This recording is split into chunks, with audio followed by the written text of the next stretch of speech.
പറമ്പിൽ പടുമുളച്ചുണ്ടായ സാധനങ്ങളൊക്കെ വെച്ചിട്ടൊരു കൂട്ടാൻ, അതാണ് പടുകൂട്ടാൻ. അപ്പോൾ നമ്മുടെ പറമ്പിൽ നിന്ന് കിട്ടിയ മത്തൻ്റെ ഇല, ചേമ്പ്, കർമൂസ അല്ലെങ്കിൽ പപ്പായ, ഈ പടുകൂട്ടാൻ്റെ മെയിൻ കഥാപാത്രങ്ങൾ ഇവർ മൂന്നുമാണ്. പിന്നെ കുറച്ച് തേങ്ങയും നമ്മുടെ തന്നെ കാന്താരി മുളകും.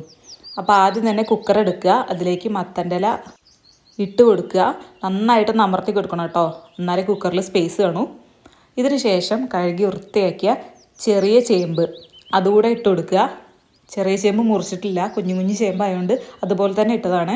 അതിനുശേഷം നമ്മുടെ കർമൂസ ഇട്ട് കൊടുക്കുക.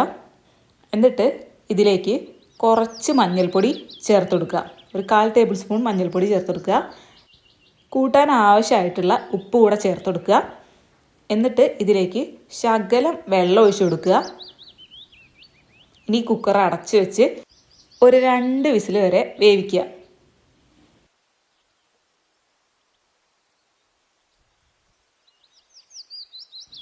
പടുകൂട്ടാൻ അവിടെ വേവുന്ന സമയത്ത് നമുക്ക് തേങ്ങ അരപ്പ് തയ്യാറാക്കാം. ഇതിൽ ചിരകി വെച്ച തേങ്ങ ജാറിലേക്ക് ഇട്ട് കൊടുക്കുക, കാന്താരി മുളക് നമ്മുടെ എരിവിനനുസരിച്ച് ഇട്ട് കൊടുക്കുക. എന്നിട്ട് ഇതൊന്ന് ചതച്ച് കൊണ്ടുവരിക. അപ്പോൾ അതേ ചതച്ച് റെഡി ആയിട്ടുണ്ട്. ഇനി അപ്പോഴേക്കും നമ്മുടെ കുക്കറൊക്കെ 2 വിസിൽ അടിച്ചിട്ടുണ്ടാവും. ഇനി അത് കാറ്റ് കളഞ്ഞിട്ട് എടുക്കുന്ന സമയത്ത് ഇങ്ങനെ ആയിട്ടുണ്ടാവും നമ്മുടെ പടുകൂട്ടാൻ്റെ അവസ്ഥ. എന്നിട്ട് നന്നായിട്ടൊന്ന് ഇളക്കി കൊടുക്കുക, ഇലയും ചേമ്പും കർമൂസയൊന്നും മിക്സ് ആവുന്നത് വരെ.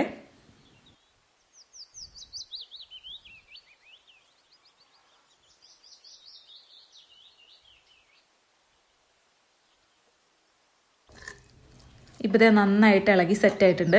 ഇനി ഇതൊന്ന് അടുപ്പത്ത് വെച്ചിട്ട് ഒന്ന് ചൂടാക്കുക. ആ സമയത്ത് ചതച്ച് വെച്ച തേങ്ങ ഇതിലേക്ക് ഒഴിക്കുക. ആ മിക്സി ജാർ കഴുകിയ വെള്ളം കുറച്ച് അതും കൂടെ ഒഴിക്കുക. എന്നിട്ട് നന്നായിട്ട് ഇളക്കി കൊടുക്കുക.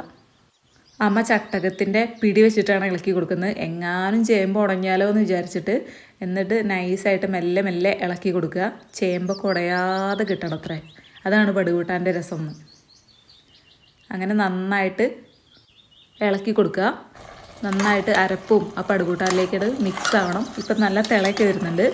ഇനി ഒന്ന് അടച്ച് വെച്ച് വേവിക്കുക കുറച്ച് സമയം.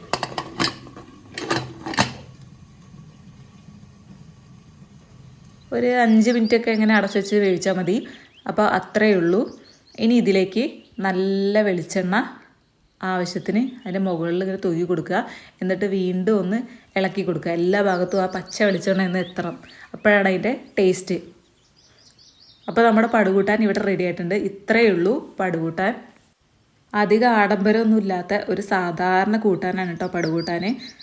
എൻ്റെ അച്ഛമ്മയായാലും അമ്മമ്മയായാലും എല്ലാവരും ഈ പടുകൂട്ടാൻ്റെ ഒരു ആൾക്കാരായിരുന്നു. അപ്പോൾ ആ ഒരു ഓർമ്മയ്ക്ക് വേണ്ടിയിട്ടാണ് അമ്മ ഇത് ഉണ്ടാക്കിയത്. കുറച്ച് പടുകൂട്ടാനും ഒരു വീപ്പ കഞ്ഞിവെള്ളവും ആയിരുന്നു.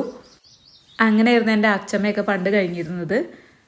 അപ്പോൾ ഇന്ന് ചോറും പടുകൂട്ടാനും വെണ്ടയ്ക്കത്തോരനും ഒരു മുട്ട വറുത്തതും പിന്നെ മീനച്ചാറും ഉണ്ട്. അടിപൊളിയായിരുന്നു ഇന്നത്തെ ഉച്ചഭക്ഷണം. അപ്പോൾ അമ്മ പണ്ട് കഴിച്ചിരുന്ന പോലെ കാണിച്ചു തരികയാണ്. പടുകൂട്ടാനിൻ്റെ ആ ചേമ്പ് ഇങ്ങനെ ഈർക്കിളിൽ കുത്തി കഴിക്കത്രേ. അപ്പോൾ ചേമ്പ് പണ്ട് കിട്ടുന്നവരൊക്കെ ഭാഗ്യവാന്മാരായിരുന്നു എന്ന് അതിൻ്റെ ഓർമ്മയ്ക്ക് അമ്മ ഇന്നും ഒന്ന് ചെയ്തതാണ്.